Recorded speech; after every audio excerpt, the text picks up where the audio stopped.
Now we are going to see the applications of Routh's criterion. So it is used to find the relative stability analysis. Second one, it is used to determining the range of value of K. Now we are going to see the advantages of Routh stability criterion. We can easily determine the relative stability of the system by using this Routh stability criterion. It is easy to determine the range of K for which the system is stable. For an unstable system, it gives a number of roots of the characteristic equation having positive real part. So, in case of unstable system, it gives number of roots of characteristic equation which is having positive real part. Limitations of Routh stability criterion is it is applicable only to linear systems. It is valid only if the characteristic equation is an algebraic equation. So, the limitations of Routh's criterion are it is valid only if the characteristic equation is algebraic, and the second one is it is applicable only to the linear system. So, it is valid only for real coefficients of characteristic equation. If any coefficient of the characteristic equation is complex or constant powers of E, this criterion cannot be applied. So, it must have real coefficients. So, it is applicable only to the characteristic equation that are polynomial of functions of S. It does not suggest method of stabilizing an unstable system. We can find whether a system is stable or not, but there is no method to stabilize a system. It gives information about how many roots are lying on the right half of S plane. It does not provide the exact location of the closed loop poles in the left or right half of S plane. That is, values of the roots are not available. Also, it cannot be distinguished the real and complex root.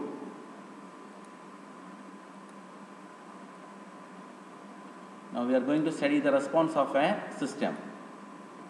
Let the closed loop transfer function of a system, we can take it as C of S by R of S as M of S. The response or output in S domain C of S is equal to, we are cross multiplying this R of S and M of S. So, we will be getting C of S is equal to M of S into R of S. So, in order to find the response in time domain, we have to take the inverse Laplace transform. So, inverse Laplace transform of C of S is nothing but C of t.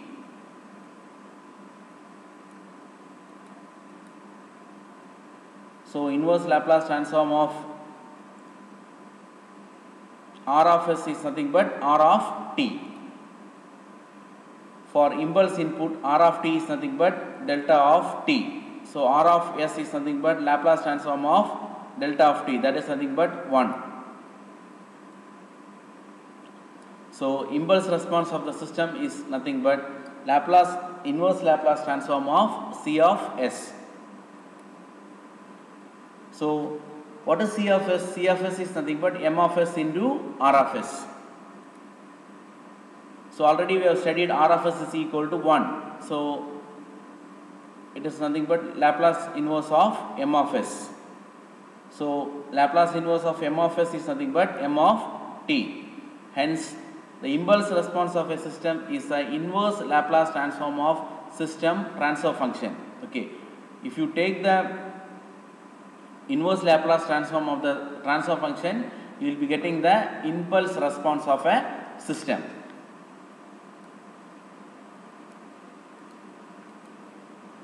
The advantage of impulse response is that the knowledge of the impulse response can be used to determine the output of a system for any arbitrary input. So, the main advantage of impulse response is this knowledge of impulse response can be used to determine the output of a system for any arbitrary input.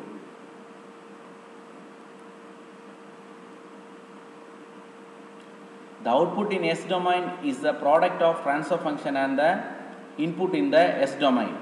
The convolution theorem states that inverse Laplace transform of product of two S domain functions is equal to the convolution of their time domain function. What is convolution theorem is saying? The convolution theorem is saying that the inverse Laplace transform of product of two S domain function is equal to the convolution of their two time domain function.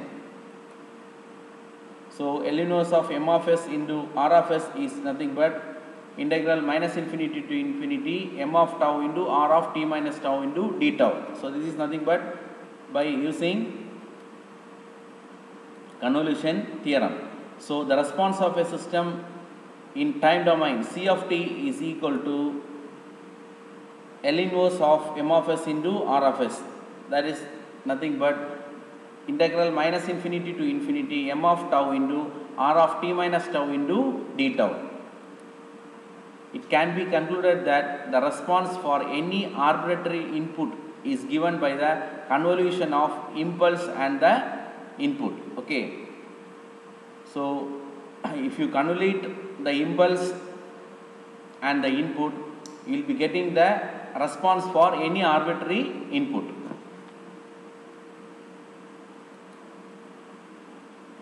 So we are going to study BIBO stability, that is bounded input, bounded output stability. A linearly relaxed system is said to be bounded input, bounded output stability if every bounded means finite input result in a finite output. A test for BIBO stability can be obtained from the convolution theorem. The response of a system C of t for any input is given by the convolution of the input and the impulse response. Already we have studied. The response in time domain C of t is equal to 0 to infinity M of tau into R of t minus tau into d tau.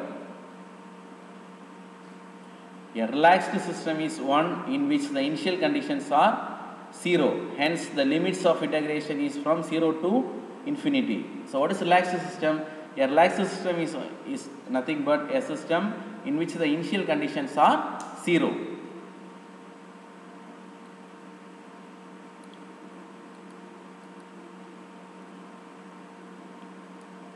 If the input R of t is bounded, then there exists a constant A1 such that R of t is less than or equal to A1, and or in other words we can say A1 is greater than R of t and less than infinity.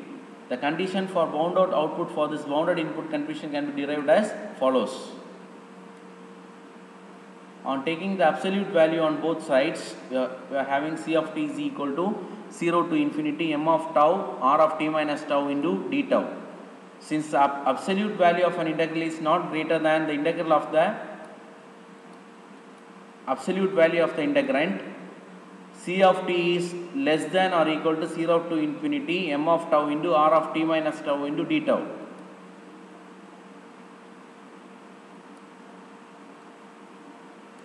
So it can be simplified as 0 to infinity M of tau into A1 into d tau.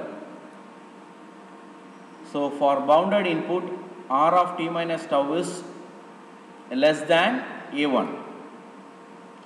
So we can write it as A1 into 0 to infinity M of tau into d tau. If the output C of t is bounded, then there exists a constant A2 such that A2 is greater than C of t and less than infinity.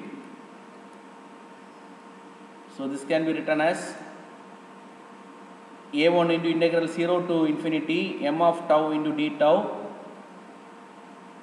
or A1 into 0 to infinity, this A2 is greater than M of tau into d tau and it is less than infinity. The above condition is satisfied if 0 to infinity M of tau d tau is less than infinity. Hence, for bounded input 0 to infinity M of tau d tau is less than infinity. Therefore, we can conclude that a system with the impulse response M of tau is bounded input, bounded output stable if and only if the impulse response is absolutely integrable. This point is important. So, a system with impulse response M of tau is bounded input, bounded output stable if and only if the impulse response is absolutely integrable. This means that area under the absolute value curve of this impulse response m of tau evaluated from 0 t is equal to 0 to t is equal to infinity must be finite. So now we are going for